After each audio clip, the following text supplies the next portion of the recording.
So, Okay. Erika, Vince. welcome to the IPRA Rec Room. I know it's Thank been you your so much. I know it's been your dream, Dream. your absolute dream to be on here. I've been waiting for this day. Yeah, you were basically like calling me nonstop. You're like, when can I get on this podcast? I was basically ignoring the email for at least 3 weeks. 3 weeks. Longer? It was longer than 3 weeks. I first emailed you in December. Oh, no. And then- I did ignore the first one. I did completely. Do you remember what you told me after that first one? No. No, you emailed me back. You're like, hey, Vince. Yeah, didn't Susie want this to air in like January or something? Like, we could do it then. And then I'm like, all right, I'll reach back to you right around conference. And then I did, and I didn't hear back from you for like a month. I know. And then, honestly, it was, I can't remember what Susie brought it up. And I was like, oh, can I swear on this? Yeah. Okay. I can edit it out. Okay. I've got it. Do you want me to put like a bleep over it? Or do you want me to just completely cut it? I don't know. You can choose. That's fine. All right. So I'm like, I need to get back on that before she like gets in the middle of trying to schedule. Yeah. And that's why I was gonna say no to the other thing, but then I'm like, you're coming already. How can I? No. Yeah. I think she like kind of planned that out. I know. She definitely cornered you on that She did. one. She did. It's fair. It's a fair play, I guess. It's a little, not in my wheelhouse. No. Yeah. So why not? No recording, no videos, no. I'm not on social media. You're not like Gen Z. You don't do like TikTok dances and stuff like that? No, I don't even know how to get on a TikTok. Like, I could download the app, but I've never like done that. You've never been I've never had anything. Wait. Wouldn't you like know like MySpace, Facebook? No, definitely did. MySpace would have been my generation, not to age me, but no MySpace. Facebook came out when I was my last year or two of college. Oh, okay. And chose to not get on it. Probably for the best. Yeah, at first because Facebook was a little bit more of an elitist thing. If people don't know the history, it was just Ivy League, then Big Ten, and it kind of went through the colleges. Yeah. I was University of Illinois, Chicago. Oh, okay.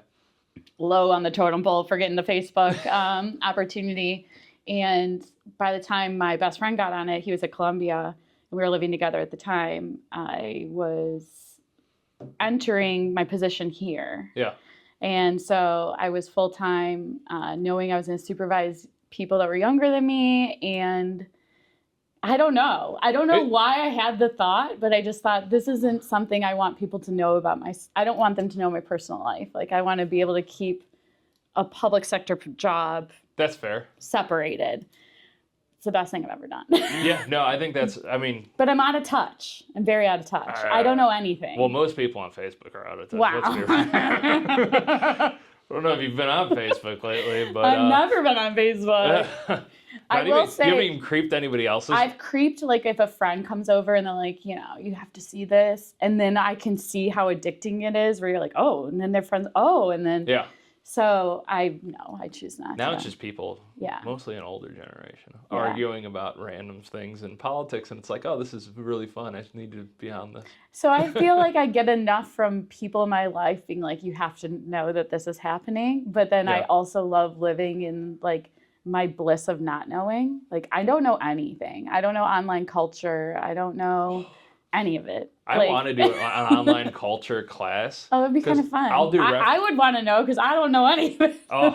Although I realized I'm getting old, so we went to Western, or I would say it was me. I went to Western Illinois last year to give a presentation. Like, I like working in like memes and stuff to my, like, and GIFs and all that stuff into my presentations.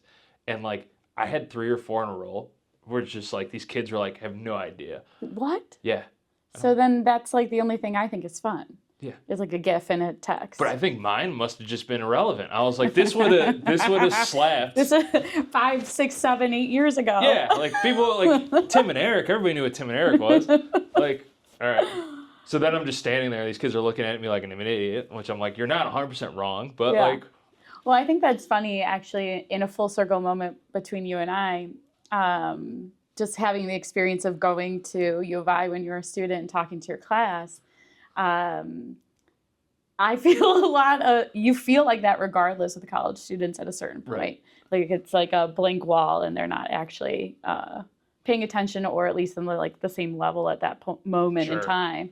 And then I think back to myself, like even first starting here, I was 22, and I have my first email that I sent out as like my intro to the whole organization. It's embarrassing. Not only the font choice, the font color. I purposely kept it. Like I thought, like this is fun, and then when I reread it one day, I was like, this is embarrassing. Like we should delete. Yeah, I know. Do you still have it? Mm-hmm. Yeah. I will not be sharing it. No, you can't share it. I'll share it with you. Okay. I need to see it. Yeah, it's bad. It's just like you don't have, Yeah. Yeah. Because you've worked for Buffalo Grove like your entire career, correct? Yes. This December will be 20 years. 20 years. Just pretty incredible. Congratulations. Thank you. Thank you. I never thought I would be here for that long. One place, I guess. Yeah. So that's interesting to think about. So like for me, I've always had like different like, I don't know, benchmarks, I guess. Like what was your how did you foresee yourself going through the field, and how did that change compared to what your initial perception was, I guess? Sure. So when I first started, so it was 2005, December of 2005, I was still in college. I was technically in my senior year, so first semester senior year. Went through the application process. I was encouraged by a past employee here. Hey, put your name in. What are you going to do when you graduate? No idea. Right. I was also, it was the beginning of the crash. So the crash hadn't yet happened. Yeah. But in the workforce sector, you started to see it slow down. And so I had friends that were getting out of school already kind of feeling like it's kind of hard and I don't know what I'm going to do. Right. And so this felt like an opportunity to take something. I'd grown up working here. I also worked at Arlington Heights Park District, but who cares? It's a full-time job. We'll see where it goes. I mean, it was like a very much a throwaway acceptance. And my family, my dad, so he's University of Chicago, Booth School graduate, very business-minded, and he wanted me to go in business. And so when I called and told him I was taking this position, and he was just like, I don't even understand. And I'll never forget, he called me my first day. I was walking in the building, and he was like, so what exactly are you doing? And I couldn't even explain it because you can't really explain this industry so well, which is why I think we've kind of faltered on getting new people in. We keep talking about the workplace toolkit that's coming out. It's about attracting talent, and we don't do a good job of explaining what it is we do, and it's hard for me, even sitting here as executive director, to not be able to give you I should be able to give you 2 sentences exactly what we do, and it's just we don't have that polished thing, right? Well, there's just, I think it's too much almost, right? Right. Well, there's so much within our industry. It's I don't think there ever will be 2 sentences right. So then how do you succinctly attract someone to come here, right? So they have to have maybe, maybe it's a direct skill, like marketing or finance, or they just have that servant mentality, right? So you kind of have to find those little things. And I think that's part of the difficulty of the attraction to it. Well, and the interesting thing, at least for me, I don't know if it's the same for you, what initially drew me to the field was I worked for the Chicago Fire. I loved working in sports and stuff, but then I did game days. I liked working with kids and the smiles on their faces when they did something new, they learned something and they were like, oh, I learned this thing. And I'm like, all right, that's fun. I'm I like that. Yeah. But then it's just that's always stuck with me. But then you find more and more reasons to like the field. Yes. And maybe the initial reason that you're in the field, that evolves. Right. Oh, yeah, absolutely. Because I think when I started, again, and I don't mean it to sound flippant, I just took a job to take a job, but I did just take a job to take a job. Yeah. But I also liked the Park District, and I liked the before and after school program because I liked working with the kids. And I think that transition from that part-time to the full-time is when that first hit and realization is well, you're actually not with the kids. You're supervising the people that are with the kids. So then there's that adjustment. Okay, do I like being a supervisor? Do I like managing people? That kind of thing. Do I like to do trainings? And So it's like, then you get on board with that. And then it's like, okay, well, what else is next? Like here, I started in the before and after school program, and a few years in, I just had grown up in the program and like done it for a long time. Right. That I was just craving something different. And we had someone that was working here at the time that left, that was running our camps and special events. I've never worked a camp in my whole life. Well, I shouldn't say that. I did run a basketball camp. That's a whole other story, and it was only 2 weeks of my life. It was not a traditional camp. It was 2 weeks, and you're like, never again. Not doing basketball again. 4th and 5th grade girls. Oh, God. It was the a rough worst. 2 weeks. Me and my friends in high school were very, we had big vision and goals, and then we got into it, and it was a lot. So never again. Triple threat. Well, never basketball start. camp. If any of you are out there, that was me. Never start out 4th, 5th grade. I know. It's like immediately. Well, I was coaching for HYBA at the time, Yeah. so I coached basketball in high school with some friends, and we would win. We were like winning the league, and so it was some of the parents and would you want to do this? And then we thought it was great. And our parents had to get like a rent. Now I understand it. I did not understand at the time. I mean, our parents had to get a rental agreement with the school in Arlington Heights. They had to get insurance. They had to take that all out for us. And then we accepted registrations with all these kids, and they came. And guess what? They don't want to do? Play basketball all day. No. No. They don't want to do anything you tell them all day. So we had to learn, like, you had to give some of that up and, be a little flexible. But Make them run when they get a little too out of hand. yes, exactly. You're too amped up to be fighting with me, so like we're running. Oh gosh, I was ambitious then. I'd say you still are. I know. I thought when I saw it, I was like, oh, I should take that back. You still are, but in a different way, different manner. But so yes, I don't think that my trajectory from day one was the same. Obviously, and 5 years later, trying to change positions, and I was. I've been here for 20 years, but I've moved around a lot within this organization over the 20 years. And that to me started off as a challenge. And then it was more, I started seeing that I wanted to get to the place where I'm sitting today, right, as executive director. And I kind of strategically understood that it would be hard for me to manage a lot of that without having experienced it. Right. And so that was kind of my main motivation for saying yes. I said yes to lateral position moves, like whatever I could, just to get a little bit more experience here and there. And I think that ultimately that helped me, get to where I am now. That was going to be my next question. Like, would you recommend that, I guess, to anybody new in the field? I know I had a very similar experience, given I don't have that much experience in Parks and Rec, but like, I think for me personally too, it's the same thing. It's bounce around, learn as much as you can early on. Yes. And it keeps things interesting, I thought. That's the thing. Otherwise you get stagnant. But yeah, so I don't even know where was I before that, because that like totally threw me off. I know. You're asking somebody who has like very hard time recalling. We already moved on. Yeah. I think we're very similar. Yeah, so we can go wherever. Yeah, like, all right. But yes, the stagnant, and I don't want to say that some people don't, like some people want to be in the same position forever and they're comfortable with that. I was not that person. Yeah. And so I felt the best way when you can't move up in an organization, because we're pyramids, right? So we go straight up. And obviously those positions at the higher are less of. And so if you're going to be on this prong for a little bit, and the opportunity comes to take that other one that's, a little bit different, but same, I would say take it. Yeah. Why not? They're also going to see that as a positive, attribute for you, right? Your willingness to take on something new. So I think that was helpful as well. Yeah. And I think to kind of add on to that, like you don't necessarily have to move a position to try something out. I think a lot of people are That's very true. Like I've loved helping out with the parks guys, mainly because like I got antsy sitting behind my desk and I'm like, I don't want to do this. Yeah.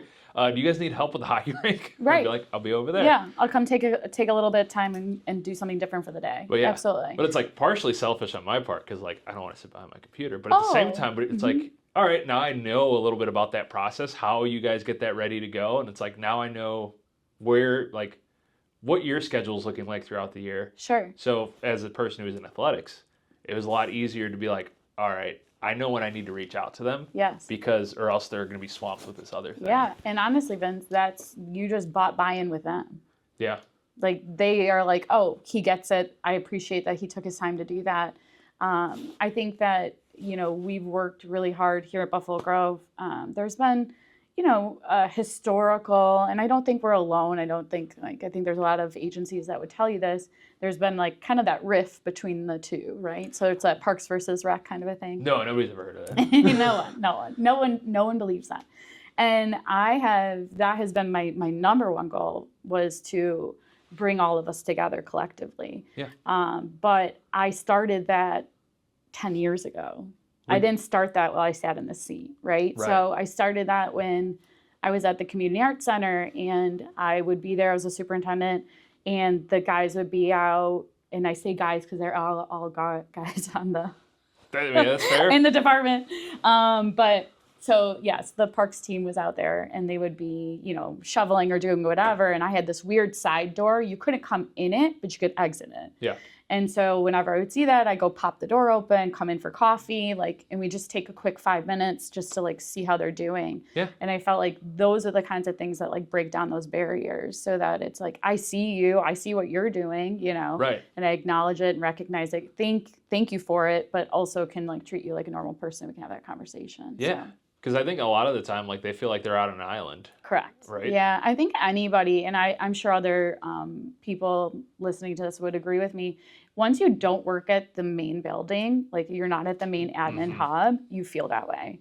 So we have 7 facilities. Not all 7 of those have staff permanently, but out of the ones that do, they all feel like silos in a way. And so it's, how do you make them feel a part of the fold? Right. When they're not here hearing all the stuff that's running up and down the main hallway every day. Would you say that's your biggest challenge, or it has been your biggest challenge while here? It has, yeah. And at this point, like I said, I feel like I intentionally started that process 10 years ago, not knowing I'd be sitting here, but hoping maybe that I'd be sitting here.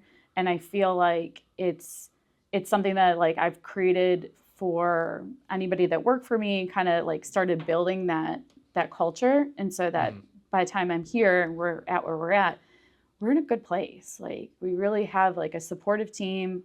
We use the word team like no one's business. We started changing language, how we send emails out, just things like that, just to be a little bit more inclusive and make sure that everyone knows that they're a part of it. Yeah, I mean, every little bit helps, right? Absolutely. Especially when it's you're basically starting that. I won't say from scratch, because I'm sure some of that already existed, but it's incrementally just adding things until eventually you're bringing people on at a point they don't know any different, right? Right. So our newer parks department, I don't think some of them understand. There are some of the team that's still on 35 years here that do remember what that culture was like. But I think we're waving in enough of the new that it's not the norm anymore, right, which is really nice. So now that we've talked about Buffalo Grove and your challenge there, let's talk about IPRA. Let's talk about some interesting stuff here. Not too interesting. Not too interesting. What do you think is what are you looking to do during your IPRA's chair? I don't even know if we mentioned that. Yeah. You're the chair this year of the IPRA board. Well, I mean, I feel like that's why I'm sitting here, but Yeah. Yeah. But I don't even think we mentioned it at the meeting. So yes. That was bad on my part. I hope you came to our annual meeting and saw me speak. I hope you didn't see me. I hope you didn't see Vince speak, though, because it was way too long. It was way too long. I'm so sorry. I know. We're working on it. Yeah. Hey, that was the quickest annual business meeting we've ever had. Yeah. And that was the goal. I had went to Susie. I talked to Andy about it.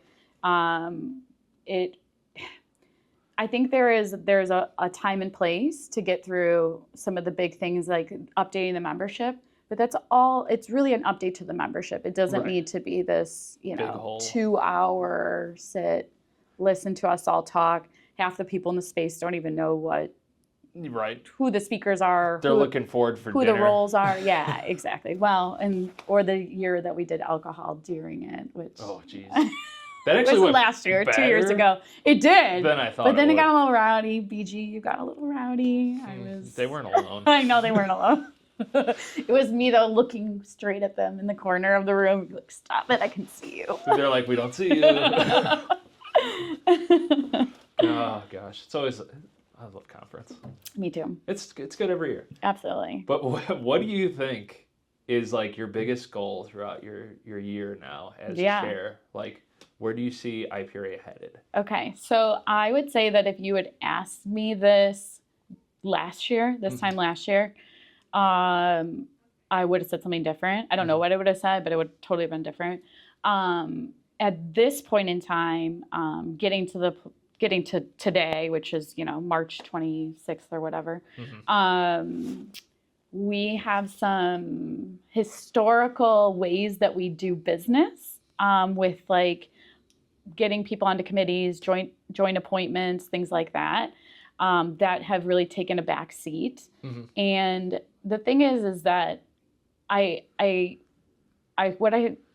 it's not about limiting people or trying to push people out, but it's about making new opportunity and putting a process in place so that people know how to get involved. Yeah. So I feel like for those of you, I might not be alone, that have been with IPRA for a while, when Debbie Trueblood was the executive director, I would go to these joint trainings to be on the sections and whatever.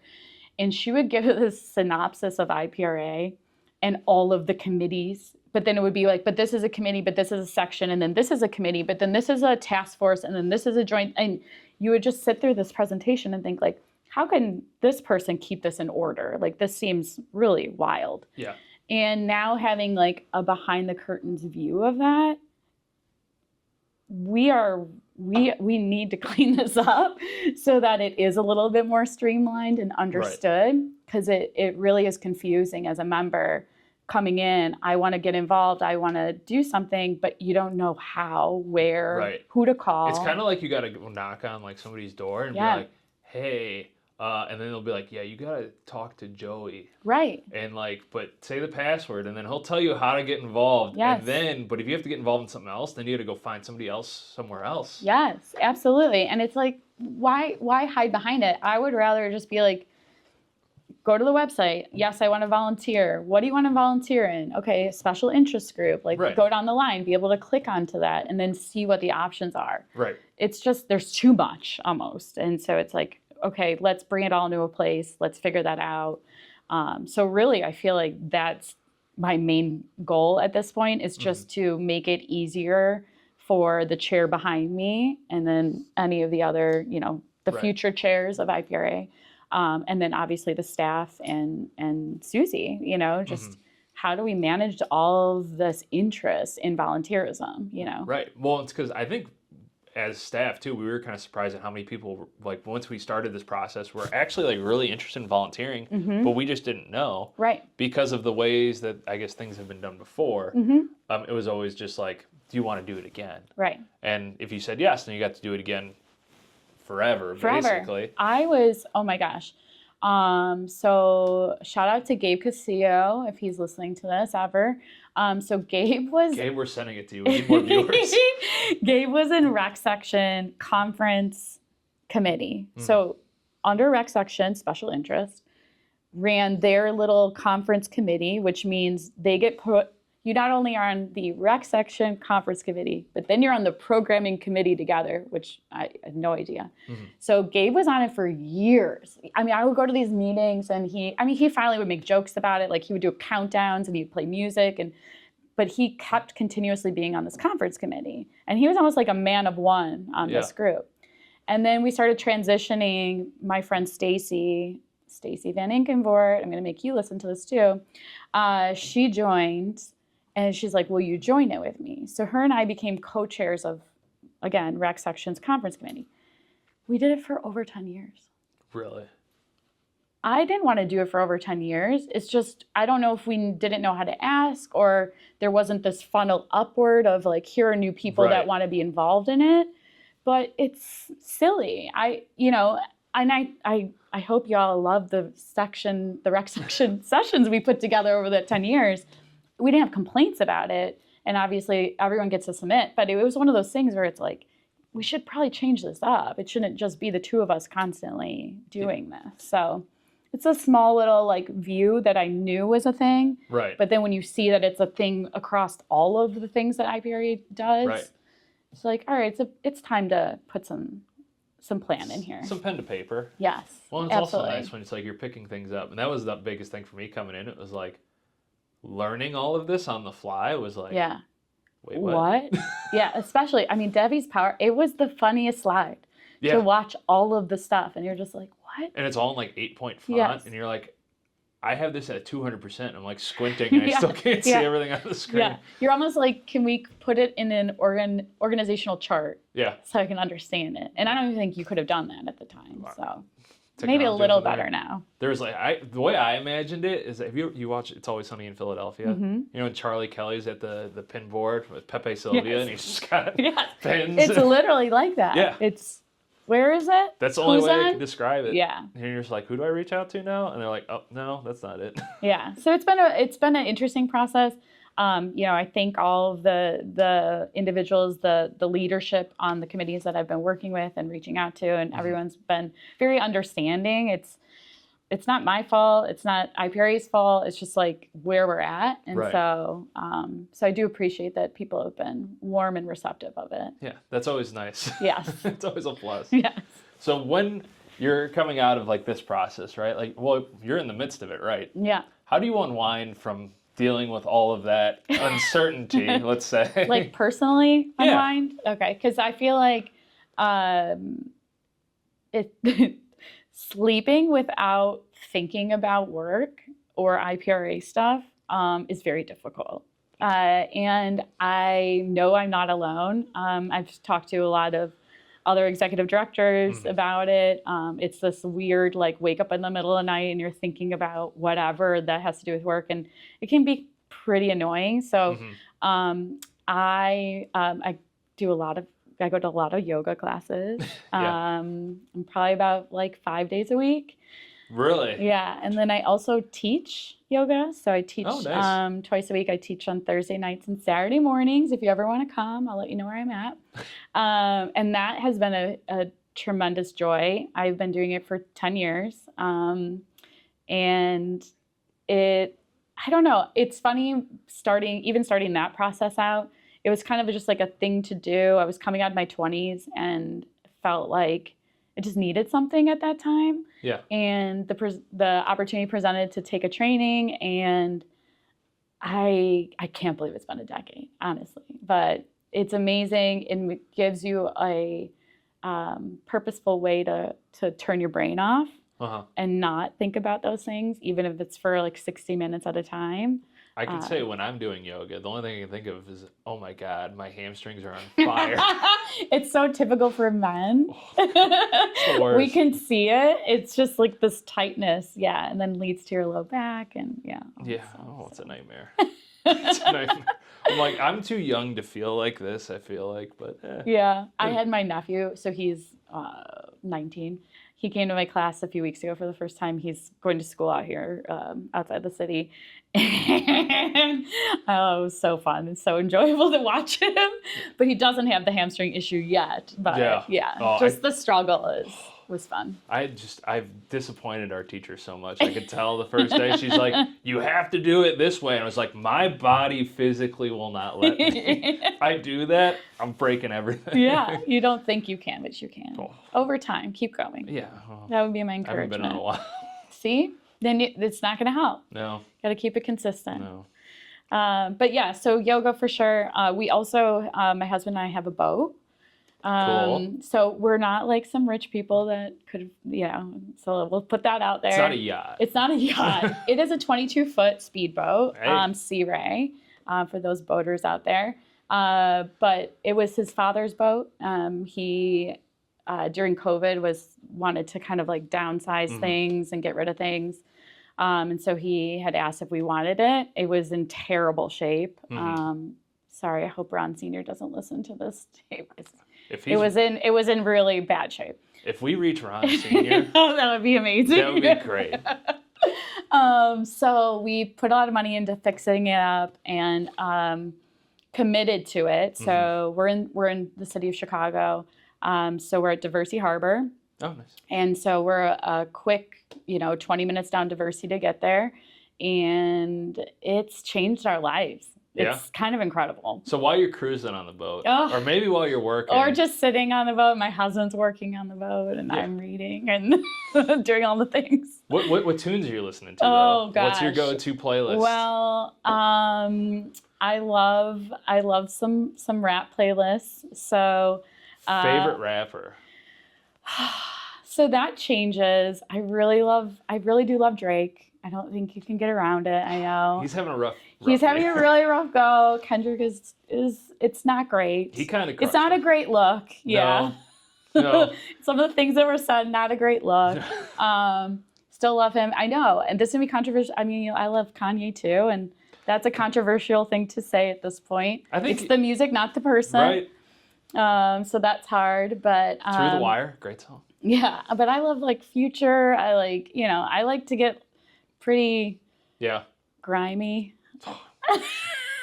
I've listened to some pretty awful rap music too. You're like, this is bad, but I'm like, I like it though. Like Lil Boosie. I don't know if you've ever heard. Yeah. Rick Ross. I like Rick Ross is like big man, but I won't say it right. Big X Plug. He's like new on the scene. I don't think I've listened to him. Oh my God. Awesome. Yeah. The deepest. Oh, listen to him. His voice is, it's good. I've also listened to MGK. Yeah. Yes. Not proud of it. Not proud of it. Oh, yeah. I love it all. I really do. But it is one of those things I don't think people would think I listen to that. And then, like when I'm raging after a board meeting, sorry, board, and I'm like, I need to like unleash, like, I'm listening to What's the one stuff song that would not be appropriate at work lyrically and all of it. That's fair. Yeah. Oh. Like Mask Off. That's like one of my That's good. yeah. Oh my gosh. I listen to War Ready by like Rick Ross. Yeah. Quite often. And I'm like, I am not the person who looks like the person that would be listening to that song. Yes. And you're just, I'm always like, play it a little too loud in the car. I'm like, if somebody were to drive next to me I get right it. now, Yeah, I wouldn't have my windows down. Like, that's for sure. Yeah, I'd be like, pretty embarrassed. People could still probably hear. Like,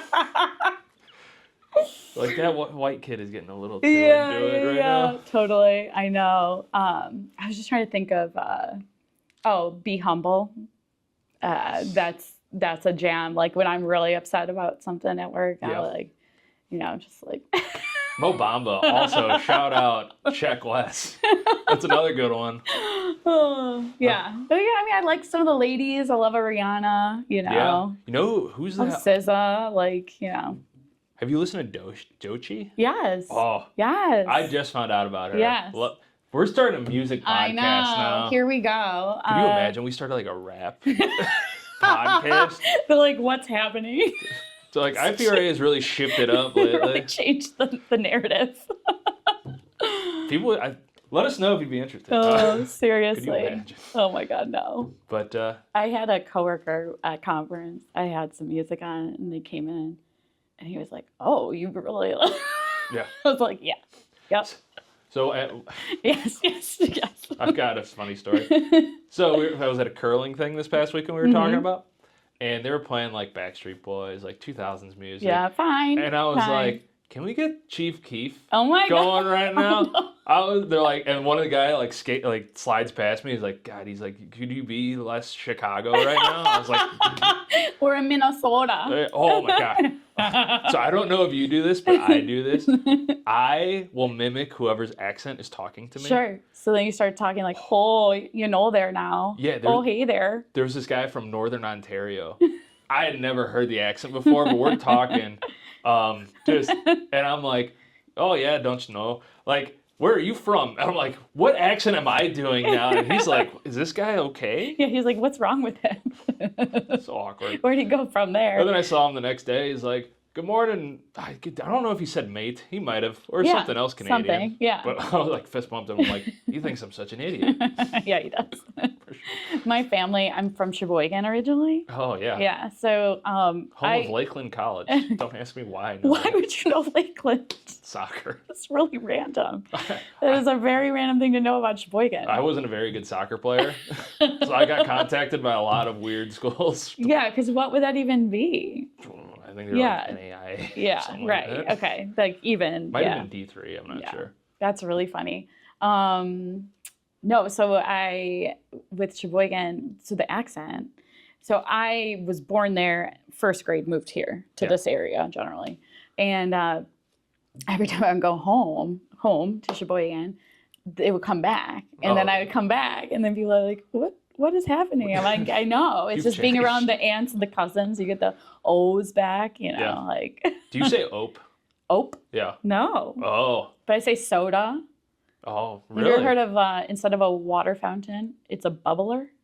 No. That's what they call it. I drink bubblers now. They're Yeah, like I know. They were ahead of the game. An ATM was called a time machine because I think it was the brand. That still doesn't make a whole lot of sense. I'll be real. These weird things. Oh, I remember when we first went to Six Flags, and I was a kid still living in Sheboygan, and I remember where's the bubbler? That's what it was. It was silent. Next, it was you're gonna tell me something's wrong with these people. Did they also like drink from the water fountain like Chris Pratt did in Parks and Rec? It's so silly. That would be fun. Look at you and your little references. Oh, I'm a big reference guy. I'm getting too old for my references, though, and people are like, what are you talking about now?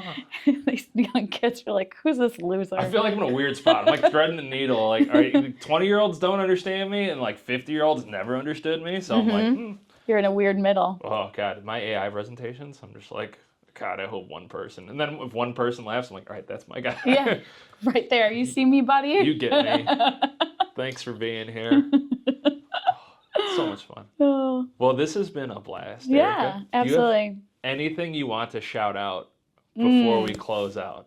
No. Huge shout out to you for coming today. Thank you. And for allowing me to bring Enid in. Enid. So Enid Silverman, everyone. Watch out for her. She's amazing. Also, any eligible bachelors. Yes. Enid is looking. Even though she said she's tabled it. She hasn't tabled it. Yeah. She'll come around. Exactly. But no, this has been great. Thank you so much. Thanks for coming out to BG. Anytime. Yeah. We'll have to do another episode sometime. If I ever get back to you. So a couple of years from now. Well, I'll email you tomorrow, and then like maybe in a few years we'll circle back. Hey, Vince, that email's still in my inbox. 2025. Oh, I am terrible. I'm so sorry. That's okay. I'm also not the best at it. Is anybody good at emails? It's, every system is something. Just pop me up. Yeah. Find me on socials. I don't know. Can't find you on socials. You can't find me on social. Sorry. Call the Park District. Carrier pigeon. Figure it out. Sorry. Well, thanks for watching, everyone. Yeah. Bye. Have a great day.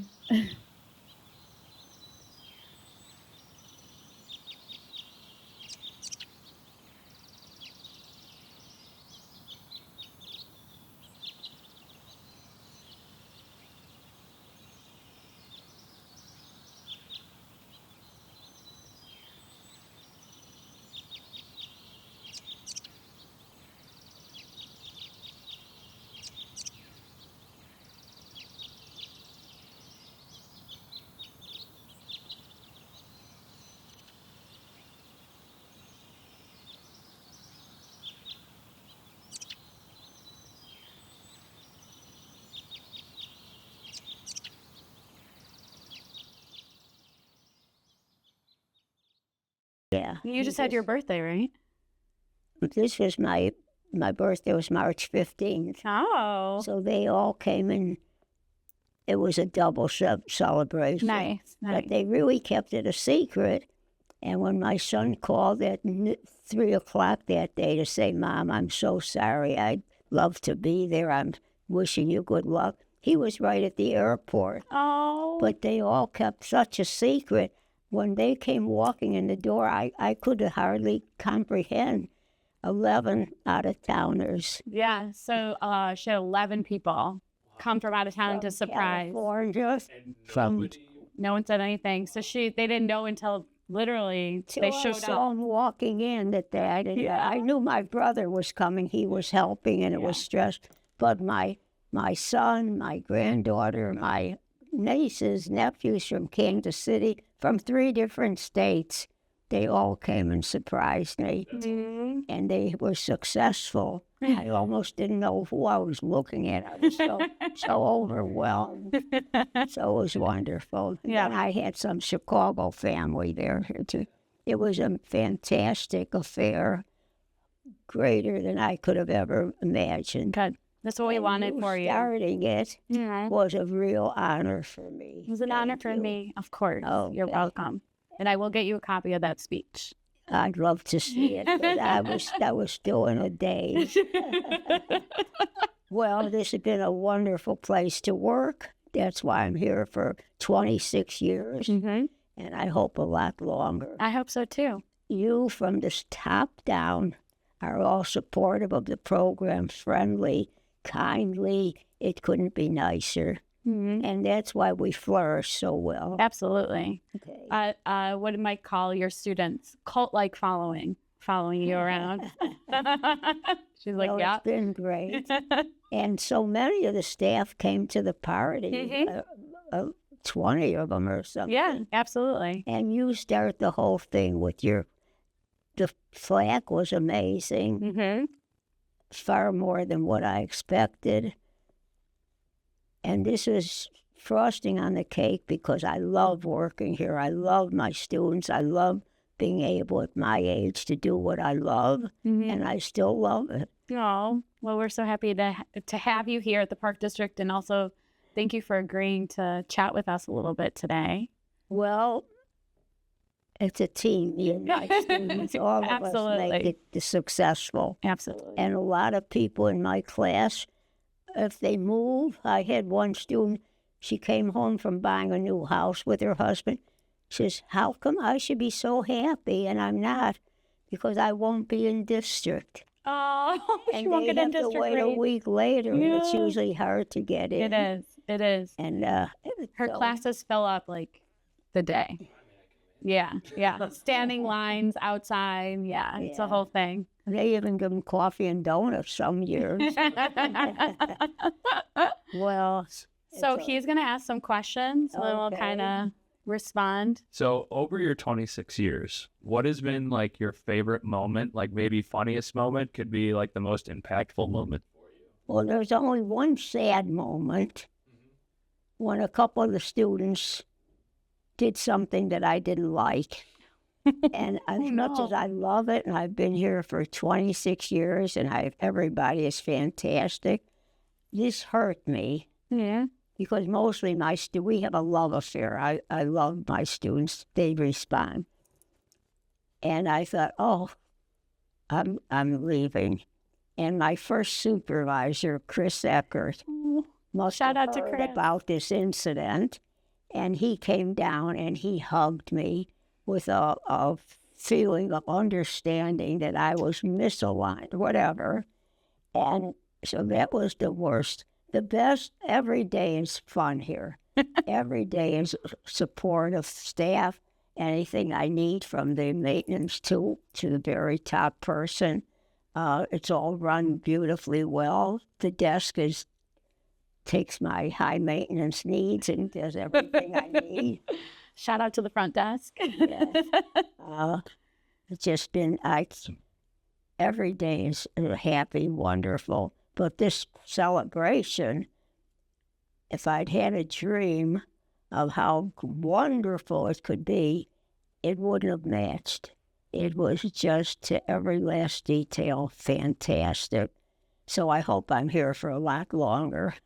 And I'm very lucky to be doing what I love at my age. Absolutely. So how have you kept like that passion, that excitement for art and for the district for Well, when a student has a flat canvas and now they're painting, and suddenly the mountains are way behind, and the front flowers are way in front. I could pick them. That's magical.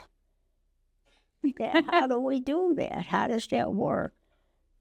How does a new student that never did anything and comes in and says, I can't even make a stick figure, go home in 2 weeks with a beautiful charcoal drawing that they're proud of, that they've learned something on, that I know I could predict when they come back, they'll say, oh, my family didn't know I had it in me. So we have a very positive program. I had a wonderful, wonderful teachers. And I think my enthusiasm for art and for what they do as much as for what I do, it is part of the program, the magic of art. What would you say to somebody who's hesitant to get started? Maybe they're like that person, they're like, I can't even draw a stick figure. How do you reach them? I know what's going to be a beginning thing that they can probably do, especially with my encouragement. Mm-hmm. So we have that's a system I worked up. You get a simple, we give you everything, the first lesson or two. So you don't have to go buy and spend money. You don't have to know anything. You just come in and I take you under my wing. I introduce you to everybody. And then we sit down and you get a lot of attention on how to create this first assignment. And then I take you around. You see how I teach. And you might be terrible, but with a little encouragement, it gets better. And by the time you're on your third assignment, you're having a wonderful time. You've got a new life. You see the world differently. You're giving pleasure to people with your painting. It's a wonderful thing to be an artist or an art student. We've had people who've just lost a spouse. We've had people with terrible sickness at home. And they say when they're here, I met one and said, all I was thinking is it's too yellow. You just go to a different place. And it's very therapeutic, physically and mentally. So what would you say is your favorite art form that like you enjoy the most? Maybe it's the most therapeutic for you. Maybe you just have the most fun doing this version of art. Well, I'm an oil painter, so I'm prejudiced. If you come in and you say, I don't know, acrylics, oil, I say do oils. I think they're most forgiving. I'm not trained in some of the other things, but I have students who now doing colored pencils because composition, color, all the things are the same in any art form. So, well, my favorite is oil paintings because that's what I do. What's your favorite subject to paint? I love to paint people. I can have a lot of fun with the background, the flower, but it's the faces, beautiful families, children.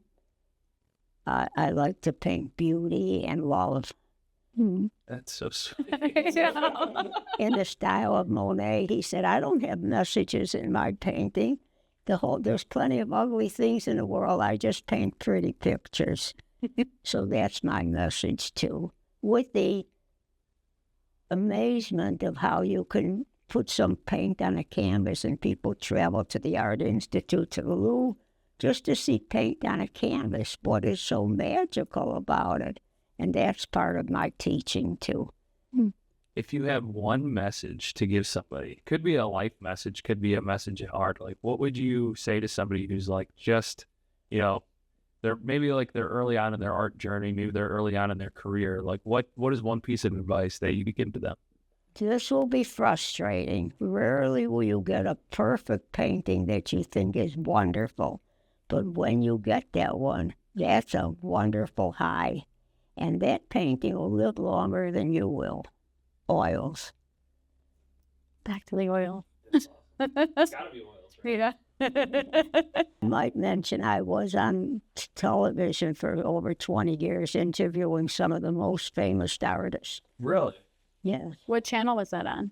It was on Skokie something. It wasn't NBC or WTTW. Local. Yes, the studio. And I met a lot of wonderful artists. Who was your favorite? Well, Tom Lynch, well, he's local.